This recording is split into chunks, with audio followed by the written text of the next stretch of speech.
E nesse vídeo eu vou reagir a uma entrevista que o ex-ministro Marco Aurélio concedeu, que ele, mano, meteu pau nas ações do STF. Vamos dar uma olhada aqui no que ele falou, vamos lá. Essa dificuldade que os ministros do Supremo têm hoje de circular, nem ao barbeiro como o senhor vai, até hoje vai, sempre foi, ao supermercado, etc. Viver uma vida de cidadão sem um exército de um batalhão de seguranças acompanhando, né?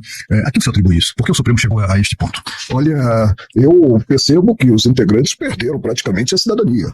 O integrante que não pode sair, não pode conviver com um cidadão, ele evidentemente está enclausurado. Por que chegou a esse ponto?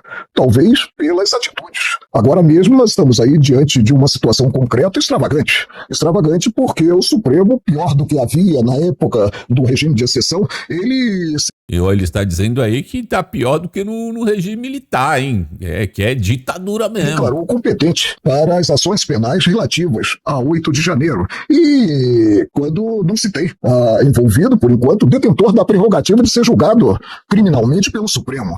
Teria que ter alguém ali que tivesse foro privilegiado para levar todo mundo para o Supremo. Então, não tem. Então, deveria ser julgado na primeira instância. Mesmo porque, se o Supremo condena essas pessoas, eles vão recorrer para quem? Para Deus, né? Porque não teria para onde recorrer. Então, é errado. Então, há algo que os cidadãos veem praticamente como uma forçação de mão para atuar. E o que ocorre é que não se tem um órgão acima do Supremo. E quando ele decide, não há quem recorrer, né? Então, o desgaste decorre. Decorre dele estar na vitrine, dele estar se expondo em demasia. Inclusive com alguns atos que, a meu ver, discrepam da organização do direito, alguns atos de força. Ministro, a gente até tem conversado aqui com alguns parlamentares, senadores, deputados, e um deles nos falou até que o grande problema que a gente vê na relação Congresso-STF é esse teto de vidro dos políticos. Quase uma qualidade, a qualidade dos políticos deveria melhorar, os nossos representantes deveriam melhorar, para assim a gente poder, então, eventualmente exigir alguma espécie de reação por parte do Legislativo. Entretanto, isso traz aflora o conflito. E o que a gente vem vendo é que cada vez mais a questão da pacificação, já se falou em anistia na manifestação do ex-presidente Bolsonaro, por exemplo, se falou muito em anistia, outros bolsonaristas vêm falando de anistia também. O senhor acha que é possível esse clima belicoso, é possível a gente reverter, de alguma forma suprimir? Não é. Bom, aqui ele está dizendo o seguinte, né? Quem poderia fazer alguma coisa contra o Supremo e as atitudes que eles vêm tomando é o Senado. Mas, como ele disse, né, os políticos que nós temos no Senado tem teto de vidro. Muitos deles têm vários processos no STF. Então fica como assim, o STF tem um processo contra você e se você tentar fazer algo contra mim, eu coloco o seu processo para andar. É tipo uma chantagem. Como temos políticos que, na sua maioria, tem processo, então eles não fazem nada. É por isso que tá do jeito que O que tá. decorre da Constituição Federal. Segundo a Constituição Federal, os poderes são harmônicos e independentes. Mas para que haja essa harmonia, é indispensável que cada qual atue na área que lhe é reservada constitucionalmente. Não cabe ao Judiciário invadir a área do Legislativo, a área do Executivo. O atrito decorre justamente disso, em que se parte para uma verdadeira substituição do Poder Legislativo. O Poder Legislativo é exercido pelos nossos representantes, deputados federais e senadores, e há de haver o respeito. O Judiciário é de início um órgão inerte. É preciso que ele seja provocado e formalmente provocado mediante uma inicial do processo, para que venha a atuar. Mas nos dias atuais não é isso que nós verificamos. Agora mesmo, com essa quase que avocatória, e se criticava muito a avocatória do regime de exceção, em que o Supremo podia pisar o processo, né? Se tem julgamento em bloco, se chegou ao ponto de levar para a sessão virtual processo crime para ser julgado, quando não há, nós sabemos, a troca de ideias entre os componentes do órgão julgador. Isso é muito ruim. Isso só gera críticas considerado o próprio Supremo. As ações penais, se cabíveis, deveriam estar na primeira instância, mas vejam que os envolvidos são condenados. São condenados não só pelo crime de dano, que houve realmente dano praticado, como também por tentativa violenta de abolir o Estado Democrático de Direito. E aí a penação é muito severa, é muito drástica, né? Tivemos uma tentativa de golpe em 8 de janeiro. E aí, o que ele vai dizer? Teve ou não teve? Diz aí. Não esquece de comentar aqui, tá? O YouTube gosta muito dos comentários, porque ajuda no engajamento, deixar o like e compartilhar nos grupos esse vídeo. A resposta para mim é desenganadamente negativa. Então, na opinião dele, não houve golpe. E não houve golpe, né? Houve o quê? Um monte de baderneiro que quebraram coisas que deveriam ser julgados na primeira instância e, muito provavelmente, iriam pegar penas pequenas. E a maioria é réu primário, não iria nem ser preso. mas eles estão sendo usados politicamente para emplacar a narrativa do golpe, né? Infelizmente, é o STF, não tem para quem O que recorrer. nós tivemos foi uma manifestação popular com alguns maderneiros. E isso aconteceu com o pessoal dos vermelhinhos. E ninguém foi preso, não deu nada, foi somente uma manifestação. E no caso dos vermelhos foi muito pior, porque foi um dia que tinha gente no Congresso trabalhando, eles ficaram lá dentro acuados, presos. Mas, né, é diferente, vermelho é tudo E diferente. aí houve, se costuma dizer, o estouro da manada, com quebra-quebra. Mas não houve tentativa. Como tentativa de golpe, sem o apoio das Forças Armadas, sem contar Tá brigando agora sem armas. Pois é, sem arma. Parece que havia só uma pessoa com uma pequena faca, né? Não ocorreu. E agora, recentemente, o TSE anunciou novas medidas aí de combate, supostamente, né, de combate à desinformação, etc. Que é agora a censura que vem pesada aí, né? Para combater as fake news. Fake news da direita, da esquerda tá liberado. Inclusive, são iniciativas que não têm amparo legal, né? Quando o TSE responsabiliza as redes sociais, por exemplo, pelo conteúdo, não é o que diz a regulamentação da atividade, né? Há uma legislação em vigor que regulamentou a internet, né? Que é o marco regulatório da internet que não responsabiliza, que não permite responsabilizar as redes sociais pelo conteúdo do que nela se colocam. Mas o TSE acha que não, que aliás tem feito isso, tem responsabilizado, tem pressionado, e agora também anuncia ou reafirma essa intenção. Como é que faz? Aí, assim, o Supremo está comprometido com isso também. Isso deve gerar um sem número de ações e decisões, etc. Vai novamente consagrar uma interferência que não se tem paralelo da justiça eleitoral no processo eleitoral, como já aconteceu em 2022, e não vai reclamar a quem? Ao bispo? É um caso sério, Cláudio Humberto. Passei pela presidência do Tribunal Superior Eleitoral 3 vezes antes as renúncias verificadas de colegas a integrantes do Supremo. E sempre atuamos percebendo que o Código Eleitoral autoriza ao Tribunal Superior Eleitoral é a regulamentação de norma que não se mostre auto-aplicável. Não é a substituição de normas, não é a inovação no cenário normativo. Eu receio realmente que tenhamos aí um desdobramento pernicioso, além do retrocesso, repito, em termos de Estado Democrático de Direito, que é a repercussão nas impugnações que ocorrerão, considerado o certame. O certame é sempre algo apaixonado. Nós sabemos que quem disputa um cargo eletivo, né, entra de corpo e alma para vencer a eleição. E aí, claro que ocorrem desdobramentos, ocorrem agressões em si aos que são antagonistas no pleito eleitoral. Mas isso há de ser regido pela lei. E no país, somente cabe ao Poder Legislativo normatizar. Nós temos a exceção, eu já me referi a ela, do Tribunal Superior do Trabalho e também dos Tribunais Regionais Eleitorais, que é o poder normativo, mas mesmo assim respeitado o figurino maior. Qual é o figurino maior? É a Constituição Federal, que precisa ser, pelos brasileiros e também por aqueles que têm o dever de guardá-la, precisa ser um pouco mais amada. E a Constituição vem sendo rasgada dia após dia. Não né? vejo com bons olhos esse avanço do Tribunal Superior Eleitoral em inovar nesse campo, que é um campo praticamente incontrolável, que é o campo das redes sociais, em que a velocidade da notícia é incrível e se faz de uma forma muito abrangente. É verdade. Na verdade, muita gente vai ser penalizada porque vai compartilhar algo que a pessoa não sabe. Não sabe se aquilo ali é verdade ou é mentira, acaba compartilhando e pode se prejudicar. E eles dizem lá, né, na nova lei deles, que a pessoa tem que saber que aquilo ali é uma fake e ela querer compartilhar, mesmo sabendo se é uma fake. Então, se eu chegar e compartilhar algo que é mentira e falar pra eles, mas eu não sabia que era mentira, eu juro, eles vão falar o quê? Deixa eu ver, esse cara aqui é o quê? De direita? Você tá mentindo, você sabia e fez de propósito. Derruba o canal dele. Vai ser desse jeitinho. O senhor teve a oportunidade de analisar esse projeto, o que a gente vem chamando de PL das fake news, é o PL 2630. Não sei se o senhor já chegou a analisar a legislação. Ou a censura. O projeto da censura, exatamente. E a gente estava até discutindo um pouco antes de começar a gravação, essa questão de quem tem o carimbo da verdade. Eventualmente cria-se uma lei, a lei vai criar um órgão público, que esse órgão público, a Comissão da Verdade, vai determinar o que é mentira ou verdade, se um jornalista, um veículo de comunicação cometeu crime, vai eventualmente até publicando entrevista, etc e tal. Quem deveria segurar esse carimbo? Pois é, isso aí é um caso seríssimo e tem implicações inimagináveis. Evidentemente não podemos nem pensar em voltar a um período do qual não temos saudade, período da censura.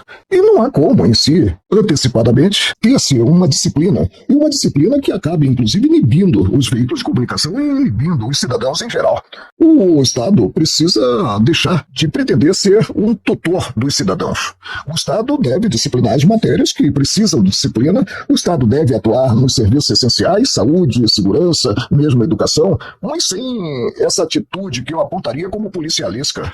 Na verdade, o Estado quer dizer o que você pode, o que você não pode falar. Na verdade, o Estado acha que todo mundo é um semi-analfabeto, incompetente, e ele tem que gerar a vida dessa pessoa, né? Ele tem que gerenciar a vida dessa pessoa. É isso que o Estado pensa, né? Que na verdade são os ditadores políticos. Que não é boa, pois que não vivemos muito esses ares democráticos nos dias atuais, em que quase que surge a ditadura do judiciário, né?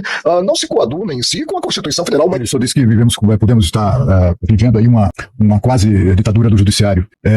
Se não chegamos ainda a isso, os sinais são muito, muito preocupantes, né? A gente observa que neste momento, só para ficar no campo da comunicação, há diversos jornalistas censurados, impedidos de trabalhar, jornalistas dos quais foram confiscados ou retidos os passaportes, jornalistas que não podem divulgar notícias nas redes sociais, temos exilados, né? Eu falei sobre isso. E o Brasil, com tudo isso, acaba se inscrevendo entre os países autoritários mundo afora, né? Recentemente eu vi uma entrevista com aquele jornalista do Twitter, Tucker Carlson. Ele não conseguia entender a lógica que no Brasil, a democracia, onde a crítica a ministro do Supremo Tribunal Federal resulta em cadeia, resulta em cassação, em suspensão de direitos fundamentais, etc. E aí, agora, recentemente, ainda tem outros constrangimentos internacionais, como foi agora, recentemente, o arquivamento pela justiça americana de um pedido de extradição formalizado pelo Supremo de um jornalista que está exilado, o Alan dos Santos, né, que está exilado lá nos Estados Unidos. Tudo isso leva o país, né, conspira contra a credibilidade e o respeito que o país merece. O senhor tem essa preocupação também? Tenho. A repercussão do que vem ocorrendo internacional é péssima. E, evidentemente, quando se parte para verdadeiros atos de força, isso não é sadio, não é positivo. Eu me sinto muito à vontade para falar sobre a matéria, principalmente para falar sobre aquele que vem sendo o relator do processo que se denomina do inquérito, que se denomina de fake news. Quem é o relator? Fala o nome dele pra nós, fala. Quando caiu o avião com o ministro Teori, né, eu estava em Visconde Mauá, no Rio de Janeiro, e os jornalistas me telefonaram, indagaram, e agora, ministra? Eu disse, agora o presidente Temer tem um homem talhado para o cargo, né? Foi do Ministério Público, professor universitário, foi secretário de Segurança Pública do prefeito Kassab, secretário de Administração de Segurança Pública do governador Geraldo Alckmin, e é o ministro da Justiça. E, praticamente, com a minha voz, eu penso que desinibir o presidente Temer quanto à escolha daquele que estava mais próximo dele, que era o ministro Alexandre de Moraes. Mas, ele falou o nome sagrado. Será que ele vai sofrer alguma retaliação? Será que vai ter busca e apreensão?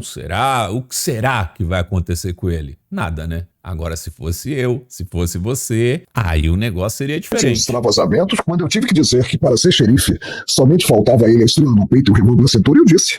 O comprometimento da corte, considerada essa atuação extravagante, é incrível. O processo, o inquérito do fim do mundo, como eu rotulei à primeira hora, né? E já vai para 4 anos ou 5 anos, né? E houve um requerimento do titular maior da ação penal, que é o chefe do Ministério Público, refiro-me ao requerimento da Procuradora-Geral da República, Raquel Elias Ferreira, no sentido de arquivar esse inquérito. E simplesmente esse requerimento foi indeferido. Indaga-se qual é o nosso sistema. É o sistema acusatório. Cabe ao Estado acusador, que é o Ministério Público, acusar, e ao Estado julgador julgar simplesmente. A ação E a atuação do juiz, mesmo que se potencialize esse ato de vontade, que é o ato interpretativo, é uma atuação, e assim quer a Constituição Federal, vinculada ao direito aprovado pelo Congresso.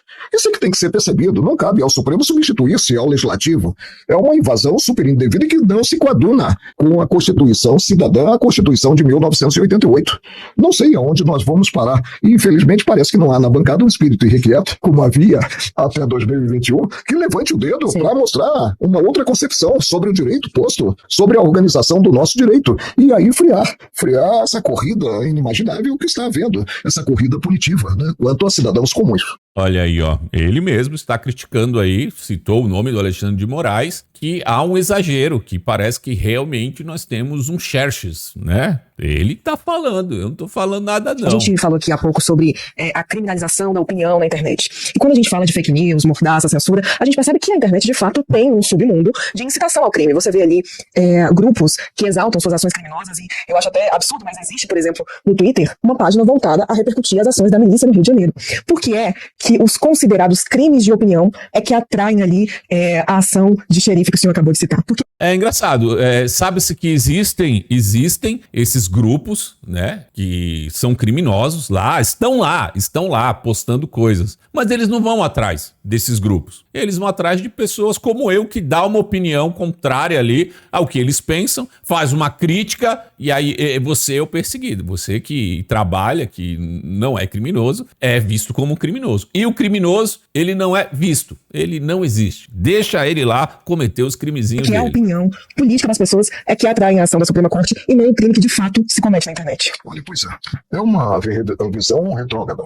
E há pouco mesmo, um grande articulista de revista de circulação, não vou fazer propaganda da revista, mas foi a Veja e me refiro a Fernando Schuller, né? Ele publicou uns números atrás, eu penso que foi de janeiro, né? Um artigo belíssimo, versando a liberdade de expressão. A liberdade de expressão é algo super positivo e é algo que é medula da Constituição Federal do Estado brasileiro, da nacionalidade. E receio que se chegue, como apontou o Cláudio Humberto há pouco, com essas medidas contra jornalistas, se chega a uma verdadeira inibição. Isso não interessa a nós, cidadãos brasileiros. Por falar em vitrine, o senhor decepcionou alguns apaixonados aí quando disse que não votaria no atual presidente da República. Quais foram os seus motivos para fazer essa colocação, dizer, olha, entre Lula e Bolsonaro, eu votaria no Bolsonaro? Meu Deus, esse cara não vota em mim. Ainda bem que ele não tá no STF, porque se ele tivesse, eu mandava embora. Na véspera do segundo turno, eu publiquei realmente, num jornal de grande circulação em Brasília, que é o Correio Brasiliense, um artigo que o título era Por que Bolsonaro?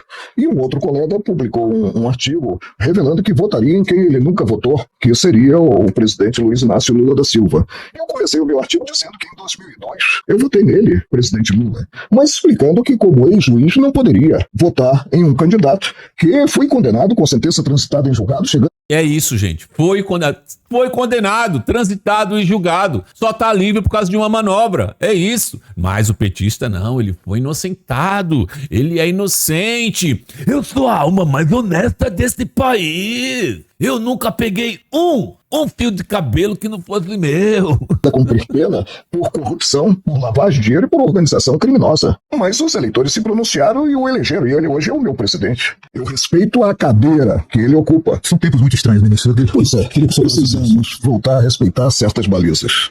Lembro-me que, a certa altura, um colega impediu a presidente, que foi a piada do poder, presidente Dilma Rousseff, de colocar um político muito popular no gabinete civil, que poderia ter evitado mesmo a queda dela. Refiro-me ao presidente Lula. Em penada única, em ato individual e supremo, é apenas o colegiado reunido no plenário, nem nas turmas, deliberando a respeito, em penada única se obstaculizou. A escolha pelo presidente da República é um ato soberano dele de um auxiliar. Uma sensação que nos dá aqui, acompanhando essa discussão do lado de fora, especialmente em relação ao STF, é que há um certo isolamento dos ministros. Isolamento do povo comum, das ruas. Como se eles estivessem no limpo. Ah, mas é isso. O foda é que em algum momento da vida deles, eles têm que lidar com o povo comum, né? Apesar deles agora ficar passeando de jatinho por aí, pra não ter que pegar um avião com o povo. E quando eles se deparam com o povo, o cara não pode ir nem no restaurante. Aí eles são hostilizados. Então, assim, eu tenho poder pra cacete, eu sou muito foda, mas eu não posso andar nas ruas, eu não posso ir ao shopping, eu não posso ir em restaurantes, porque eu não sou respeitado. Então, cara, que vida, né, mano? E a gente com dificuldade de mandar mensagens pra lá. E eu queria entender como é que funciona isso. Existe um momento do dia ali no Supremo Tribunal Federal onde os ministros vão conversar, onde existe uma coisa, um cafezinho entre meia dúzia de ministros que eles falam, pô, você viu o negócio ontem, pegou pesado, no Jornal Nacional, bateu muito. Não acontece, mas uma coisa nesse sentido, assim. Existe? Não tem, porque tem o grupo do Zap lá, né, com o jornalista da Globo, não precisa dentro do cafezinho. Então, eu tive 31 anos no Supremo. Eu nunca participei de reuniões.